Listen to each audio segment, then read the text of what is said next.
Tech, take a look at this. I never saw a transmission with this type of control cable attachment. No wonder. That's one of the new improved Torqueflite transmissions. Tech's right, Harvey. I received a bulletin on this new Torqueflite last week and just finished attending a training class covering the new features and adjusting procedures. Since you're going to be seeing more of these new units on a lot of our cars from now on, suppose we bring you up to date on all the improvements. I should hope so, Jess. I can really use the information. Okay. It's quite an improved Torqueflite design.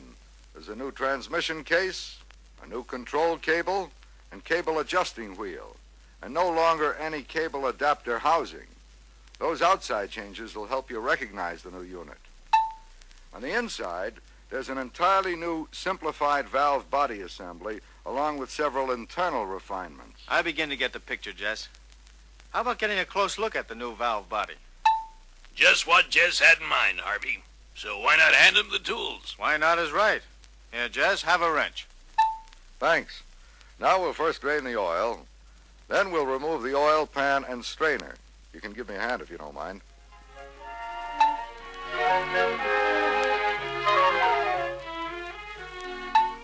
Here's something.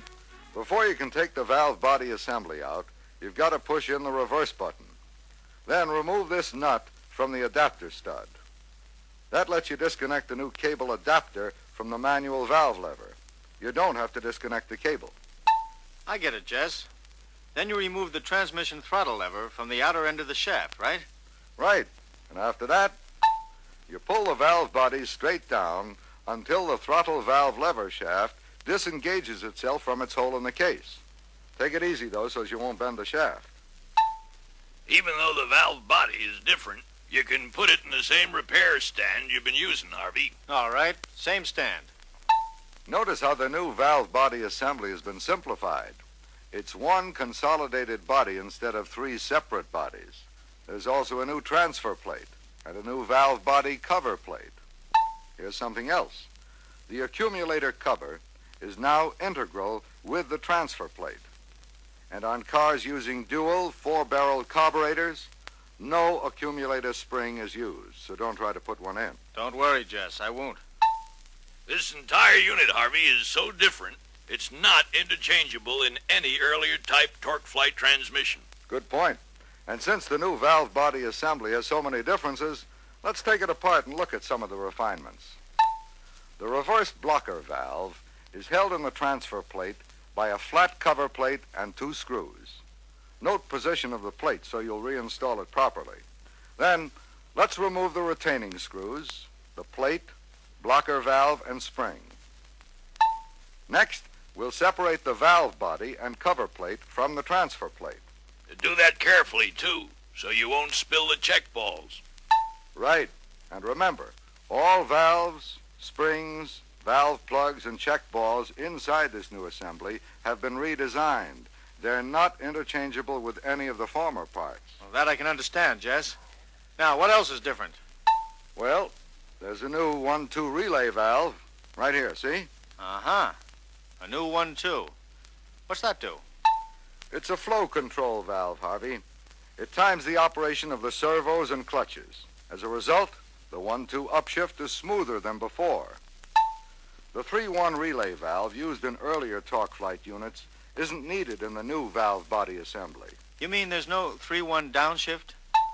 Or you still get a 3-1 downshift, but this shift characteristic is provided by design changes in all valves, passages, and orifices. The 3-1 downshift, by the way, is also a smoother shift than before. Sounds good. Now, are there any changes in those check balls? Yep, in size and number. 6 equal-sized balls do the job that 5 balls and 1 flat check valve used to do. Notice where they're located. In addition to this change, the throttle valve lever shaft assembly is also new. The shaft is shorter. The lever on the lower end is now flat instead of U-shaped as before. Clear enough? Well, no trouble so far, Jess. What now? Well, let's amble back to the car. There are some changes in the transmission we ought to cover while we have it open. The torque converter valve, for example, has a shorter spring guide. In case you ever remove it, don't think you've been shortchanged. On some models, there's a new kick-down band lever which provides a different ratio. The new lever ratio, together with changes in hydraulic circuits, produces a softer band application. In addition, the neutral starter switch position in the transmission case has been slightly modified. It's mounted at a slight angle in the transmission case, but this doesn't affect operation of the switch. Now let's button up the valve body assembly and reinstall it in the transmission. Okay, I'll do that and then bring it over.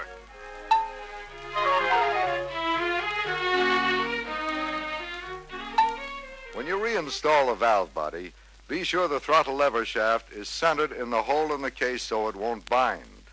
Then tighten the attaching screws. Next, move the manual lever to reverse position. Then engage the cable adapter stud in the manual lever. Lock it securely with a nut. If the stud slides into the lever easily, the control cable adjustment is okay. Otherwise, readjust the cable. This goes together all right. But tell me more about the cable. Well, the cable's all new, of course, and it features a new wheel-type adjustment. When you examine the wheel closely, you'll notice that it's threaded in the center so it can screw onto a threaded cable guide at the transmission end of the cable. A rubber O-ring in a groove near the inner end of the guide serves as an oil seal. There are 6 lock screw holes in the adjustment wheel.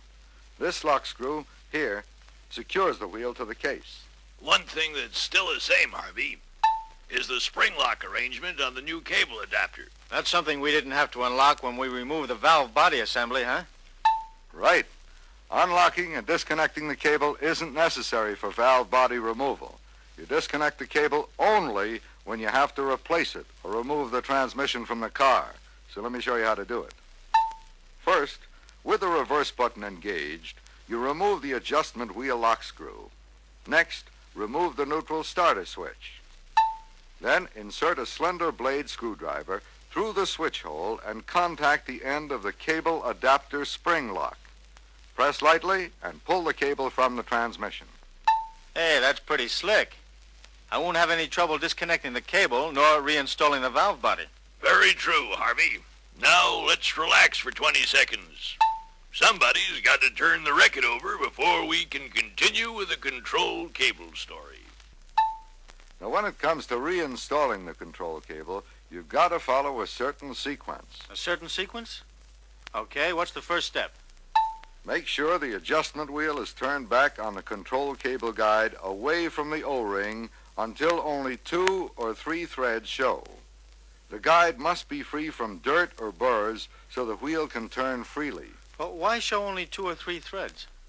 If the wheel isn't backed off far enough, the cable might not lock into position.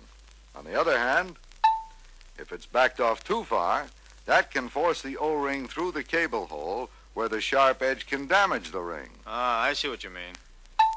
Next, install a new O-ring on the cable guide. Coat the O-ring with transmission fluid or light engine oil to make its installation easy.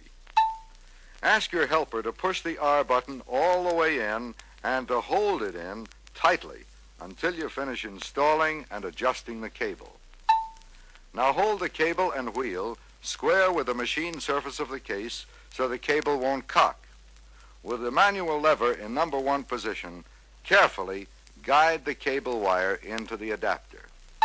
Push the cable guide into the case lightly with just enough force to overcome O-ring friction and bottom the manual valve lever against the reverse detent. You'll feel it lock into place. After you bottom the cable in the transmission, pull out on it to make sure the cable is secured in the adapter. Oh, she's in there good and snug, Jess. Fine. Now here's how to make the cable adjustment. Force the cable lightly into its bottomed position and turn the adjustment wheel until it just touches the face of the case. Then you can release the cable. Again, take it easy. You must stop as soon as the wheel touches the case or you'll pull the cable outward. If an adjustment hole lines up with the screw hole, turn the wheel clockwise 5 holes. Install and tighten the lock screw. Suppose the holes don't line up after turning it 5 holes. What then? Just continue turning the wheel clockwise until they do line up and you can install the lock screw. Install and tighten the lock screw securely, and that'll hold the adjustment. Say, that control cable adjustment is going to be a cinch. It's easy, Harvey, that's for sure. Now, suppose we take a look at the improvement in operation resulting from changes in the valve body assembly. This will help you understand the reason for the changes. The new 1-2 relay valve helps soften application and release of the servos on the upshift and downshift, particularly the kick-down band application on the 1-2 upshift. On a high-speed or low-speed 3-2 downshift, new hydraulic action smooths out the release of the rear clutch. Exactly how we get these new advantages because of the different hydraulic action is fully spelled out in this reference book, Harvey. Be sure to look it over. Glad to hear it, Tech. I'll give that section special study. Another thing to keep in mind is the importance of in-warranty service on Torqueflite transmissions. You mean the 1,000-mile inspection on Plymouth and the 2,000-mile service on all other models? Exactly. Band adjustments must be made during those inspection periods because normal wearing in of new parts throws the original setting off. At the same time, engine idle, throttle linkage, and control cable adjustments should be inspected. Periodic maintenance is also mighty important. Tech's right. Our engineers recommend a transmission tune-up every 10,000 miles along with a drain and refill of fluid. Hold on a second, Jess. Shouldn't that drain and refill be every 20,000? With 10,000 on only those cars in heavy-duty service. Not anymore, Harvey. Here's why. Changing fluid every 10,000 miles eliminates foreign particles and sludge. Like engine oil, transmission fluid becomes contaminated. Changing it at regular intervals prevents excessive wear. So when you drain the fluid, remove the oil pan, clean it, and the intake strainer. After that, adjust the bands. And there's good news in this connection. Here's a new 6-inch adapter that simplifies the kick-down band adjustment. This adapter is mighty handy on models where the torsion bar and exhaust pipe get in the way of the torque wrench extension. Say, that's going to help for sure, Jess. But would you mind running through the kick-down band adjustment using that adapter? Not at all, Harvey. First, loosen the lock nut and back it off 5 turns. Use this torque wrench and the new adapter to turn the adjusting screw in and snug it down between 47 to 50 inch-pounds. 47 to 50. Okay. Mark the adjusting screw and case for reference. Then back the screw off exactly 2 1/2 turns. Hold the adjusting screw in place and tighten the lock nut. Back it off 2 1/2 turns? 2 1/2 turns on all cars, Harvey, except 4 special-duty transmission models, which take only 2 turns. These models, by assembly numbers, are called out in the reference book. Oh. Okay, I'll get familiar with those particular transmissions. Do that, Harvey. Now, when you adjust the reverse band, back the lock nut off 5 turns, just as you did in the case of the kick-down band. Tighten the adjusting screw 47 to 50 inch-pounds using the adapter. Then, back the screw off 2 1/2 turns. This adjustment applies to all models. With the pan off, inspect alignment of the spring-loaded detent ball with a manual valve lever assembly detent in each position. If the ball doesn't engage fully in the correct notch, as each push button is depressed, adjust the control cable until it does. Use a new gasket when you reinstall the pan. And when you button up the filler tube, be sure to get that nut tight enough. I always do, Tech. I don't want a leak to show up there. I suppose we refill with that new fluid, Type A Suffix A, huh? Right. Suffix A is a new improved automatic transmission fluid. Use nothing else but. After you finish up, road test the car to be sure everything's all right before you turn it over to the customer. All right, Jess, and thanks. I sure feel better qualified to service this new transmission. There's even more information, Harvey, on the new unit, the earlier Torqueflite, and the PowerFlite transmission in the reference book. Swell, Tech. And I know what to do about that. I'll really study up on it. Attaboy. You'll be seeing more of the new transmission from now on. Getting ready today will help us do the job right tomorrow.